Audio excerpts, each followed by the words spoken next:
함께 기도하심으로 11월 25일 새벽 기도회를 시작하겠습니다. 하나님 아버지, 주님의 이름을 찬양하며 감사와 영광을 주님께 올려드립니다. 어지럽고 요란한 세상을 살아가고 있습니다마는 오늘도 하나님 앞에 이처럼 저희 모든 교우들이 각처에 흩어진 채로 주님의 말씀을 사모하며 기도하게 하시고, 또 주님의 말씀 앞에 겸손한 마음으로 우리의 시선을 고정하고 또한 우리의 귀를 기울이며 주님께서 저희들에게 일러주시는 그 말씀 앞에 온전히 모여 서게 하셔 주신 것을 진심으로 감사드립니다. 하나님, 세상은 이 코로나로 인하여 염려와 근심과 불안함 속에 살아가고 있습니다마는 오늘 저희는 다시 하나님의 말씀 앞에 온전히 마음을 드리고 다시 기도함으로 주님의 뜻을 구합니다.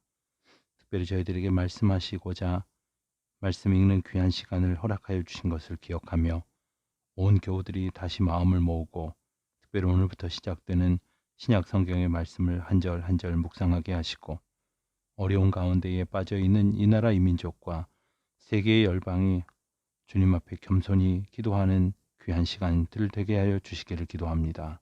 하나님, 특별히 수능 시험이 얼마 남지 않았는데 우리 자녀들 또 그 가정마다 하나님의 평강으로 붙들어 주셔서 이 어려운 시기를 잘 이겨낼 수 있도록 도와주시고, 특별히 연로하신 어르신들, 병약한 성도님들의 마음을 하나님 위로하여 주시옵소서. 오늘도 하나님의 말씀 앞에 온 성도들의 소망을 주님 앞에 의탁하오며 우리 주 예수 그리스도의 이름으로 기도하옵나이다. 아멘. 하나님의 말씀 마태복음 1장 1절로 17절까지 말씀을 봉독하겠습니다. 마태복음 1장 1절로 17절입니다. 아브라함과 다윗의 자손 예수 그리스도의 계보라. 아브라함이 이삭을 낳고 이삭은 야곱을 낳고 야곱은 유다와 그의 형제들을 낳고 유다는 다말에게서 베레스와 세라를 낳고 베레스는 헤스론을 낳고 헤스론은 람을 낳고 람은 아미나답을 낳고 아미나답은 나손을 낳고 나손은 살몬을 낳고 살몬은 라합에게서 보아스를 낳고 보아스는 루색에서 오벳을 낳고 오벳은 이새를 낳고 이새는 다윗 왕을 낳으니라. 다윗은 우리아의 아내에게서 솔로몬을 낳고 솔로몬은 로보암을 낳고 로보암은 아비야를 낳고 아비야는 아사를 낳고 아사는 여호사밧을 낳고 여호사밧은 요람을 낳고 요람은 우시야를 낳고 우시야는 요담을 낳고 요담은 아하스를 낳고 아하스는 히스기야를 낳고 히스기야는 므낫세를 낳고 므낫세는 아몬을 낳고 아몬은 요시야를 낳고 바벨론으로 사로잡혀 갈 때에 요시야는 여고냐와 그의 형제들을 낳으니라. 바벨론으로 사로잡혀 간 후에 여고냐는 스알디엘을 낳고 스알디엘은 스룹바벨을 낳고 스룹바벨은 아비훗을 낳고 아비훗은 엘리야김을 낳고 엘리야김은 아소르를 낳고 아소르는 사독을 낳고 사독은 아킴을 낳고 아킴은 엘리훗을 낳고 엘리훗은 엘르아사를 낳고 엘르아사는 마단을 낳고 마단은 야곱을 낳고 야곱은 마리아의 남편 요셉을 낳았으니 마리아에게서 그리스도라 칭하는 예수가 나시니라. 그런즉 모든 대수가 아브라함부터 다윗까지 14대요 다윗부터 바벨론으로 사로잡혀 갈 때까지 14대요 바벨론으로 사로잡혀 간 후부터 그리스도까지 14대더라. 아멘. 오늘부터 신약 성경을 함께 읽어가게 됩니다. 안타까운 것은 이 코로나 바이러스 확산, 이 방역 대책 그 격상으로 인해서 거리두기가 한층 강화되어 이제 별도의 말씀을 드리기 전까지 다시 새벽 기도회를 온라인으로 하게 되었음을 안타깝게 생각을 합니다. 하지만 우리가 어느 곳에 있든지 우리 하루 첫 시간을 하나님의 말씀으로, 특별히 요즘 우리가 함께 말씀 읽기 90일 운동을 진행하고 있지 않습니까? 어디에서든지 하나님의 말씀 앞에 온전히 붙들림 바 되고 더욱 집중하여 이 어려운 시기를 말씀으로 이겨낼 수 있는 우리 모든 성도님들이 되시기를 또한 바랍니다. 오늘은 마태복음 1장 1절부터 10장까지 말씀을 우리가 함께 봉독하게 됩니다. 마태복음을 우리가 통독하기 시작하면서 신약 성경이 어떤 책인지를 또 한번 다시 생각해 보게 됩니다.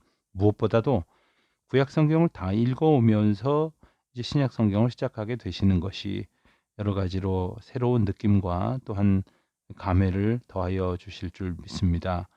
특별히 우리가 족보를 읽었습니다.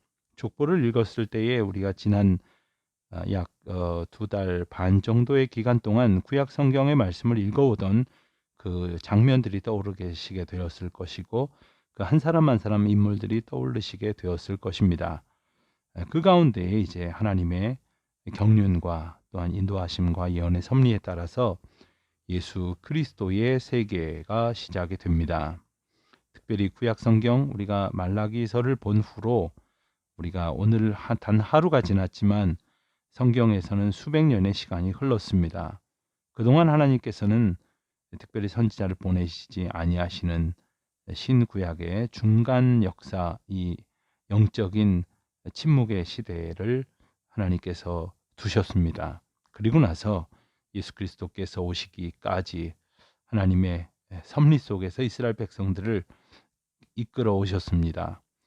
그런데 오늘 우리가 읽은 말씀을 통해서 우리가 이스라엘 백성들이 어떻게 지나오게 되었는지를 보았고, 특별히 우리가 10장까지의 말씀을 통해서 천국 복음에 대한 귀한 말씀의 어떤 총론적인 내용들을 우리가 보게 됩니다. 우리가 잘 아는 대로 복음서는 4권입니다. 그 중에서 마태, 마가, 누가 이렇게 이 3권을 비슷한 관점을 혹은 같은 관점을 가지고 썼다 해서 공관복음이라고 합니다. 그럼에도 불구하고 이 복음서마다 차이가 있고 특별히 강조점이 있고, 그리고 복음서마다 언급하신 그 말씀에 특별한 의미들이 있습니다. 그래서 이 공관복음이지만 우리가 3권을 다 함께 말씀으로 보아가면서 하나님께서 일러주시는 그 세밀한 음성들을 기울일 수 있으시기를 바랍니다. 특별히 우리가 먼저 마태복음을 보게 되는데, 마태복음은 예수님께서 유대인들의 왕으로서의 메시아 되심을 유대 독자들에게 확신시키기 위해 기록되었다는 점을 우리 염두에 두어야 합니다. 즉 유대인들, 이스라엘 사람들을 목적으로 한, 그들을 타켓으로 한 그러한 복음서다 하는 것이지요. 마가복음 또한 누가복음, 요한복음에 비해서 유대인들에 대한 어떤 그 집중적인 의미를 가지고 기록된 복음서입니다. 마태복음은 유대인들이 믿음의 조상으로 여기는 아브라함으로부터 시작이 됩니다.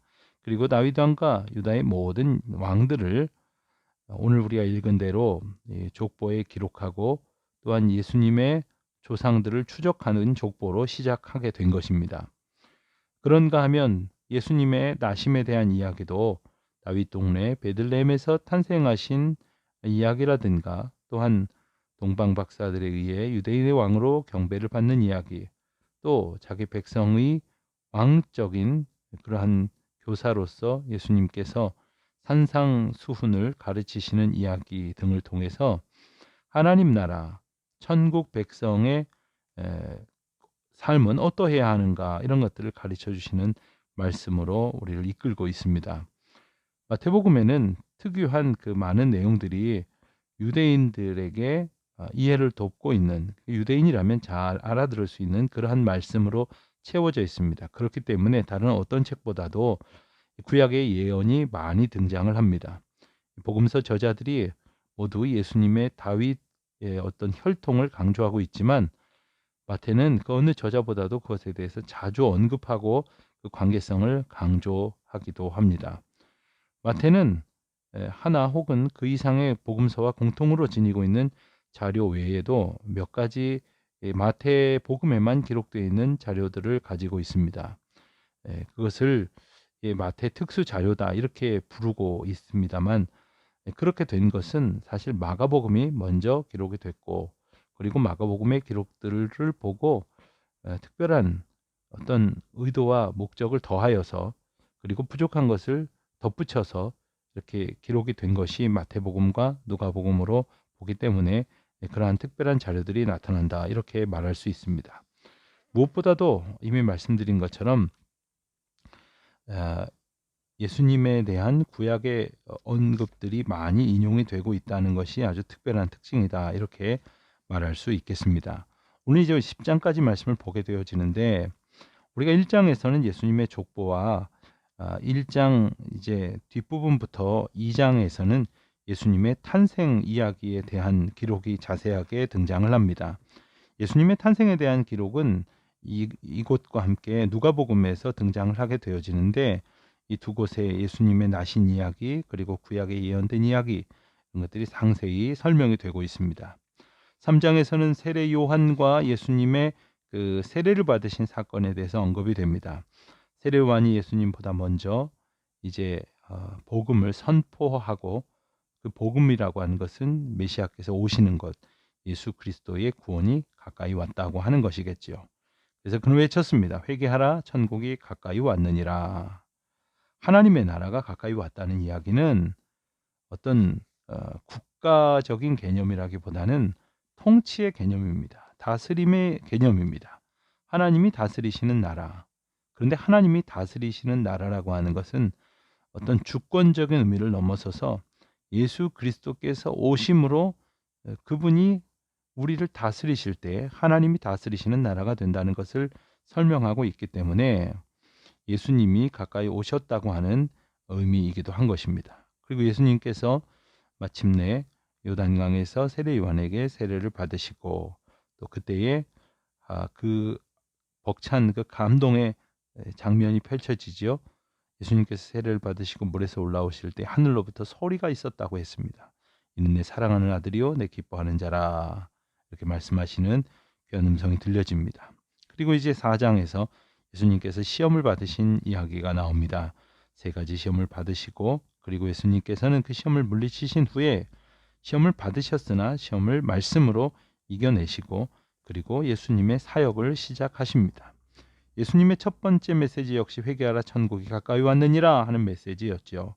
그리고는 예수님께서 제자들을 부르십니다.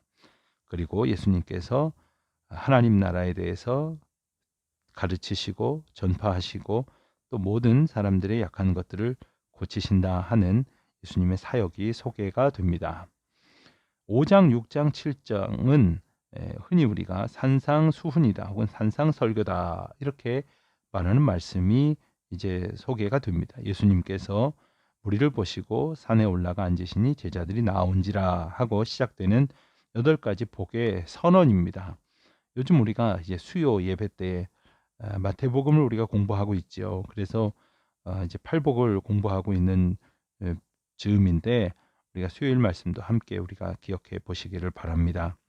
이 6장에서는 산상수훈의 말씀 가운데에서도 구제에 대해서, 기도에 대해서, 금식에 대해서, 또한 7장에서는 구하라 그리하면 너에게 주실 것이요, 찾으라 그러면 찾을 것이요, 문을 두드리라 그러면 너에게 열릴 것이니라 하는 소위 그 복음의 황금률에 대해서 말씀을 하십니다. 8장과 9장에서는 모두 10가지의 기적의 이야기가 쭉 진행되고 있습니다. 문둥병자 그리고 중풍병자를 고친 이야기와, 그리고 백부장의 하인이 중풍병에 걸린 것을 고친 이야기, 또 베드로의 장모의 열병을 치유한 이야기, 폭풍을 잠잠케 하신 이야기, 그리고 귀신 들린 자를 고치신 이야기, 또 혈루증을 앓던 여인을 치유하신 이야기, 소경을 치유하신 이야기, 귀신 들려 벙어리 된 자를 고치신 이야기 등이 이제 이어지는 말씀이 8장, 9장에 이어지고 있습니다. 그리고 이제 10장에 가서는 12제자를 임명하시고 제자를 파송하시는 소위 제자 파송 설교가 이제 나타나게 됩니다. 예수님께서 복음을 제자들에게 전파하시고, 그 제자들이 이 복음을 들고 어떻게 살아가야 할지, 복음을 들고 길을 떠나는 자들은 어떠한 자세와 마음가짐을 가져야 할런지에 대한 말씀까지 이제 오늘 말씀 10장을 통해서 우리가 보게 됩니다. 예수님의 그 천국 복음에 대한 가르치심은 이런 큰 하나님의 그 계시와 또한 사명을 통해서 구체적으로 나타나게 되었습니다. 오늘 우리가 이 본문의 말씀을 함께 읽어가시면서 하나님의 나라, 그리고 하나님의 나라를 유업으로 받은 그 사명받은 자로서 우리가 어떻게 이 복음 위에 굳건히 서야 될 것인가를 생각하고 그 사명에 합당하게 살아가는 저와 여러분이 되시기를 주님의 이름으로 축원드립니다. 기도하시겠습니다. 하늘에 계신 우리 아버지, 아버지의 이름을 거룩하게 하시며 아버지의 나라가 오게 하시며 아버지의 뜻이 하늘에서와 같이 땅에서도 이루어지게 하소서. 오늘 우리에게 일용할 양식을 주시고 우리가 우리에게 잘못한 사람을 용서하여 준 것 같이 우리 죄를 용서하여 주시고 우리를 시험에 빠지지 않게 하시고 악에서 구하소서. 나라와 권능과 영광이 영원히 아버지의 것입니다. 아멘.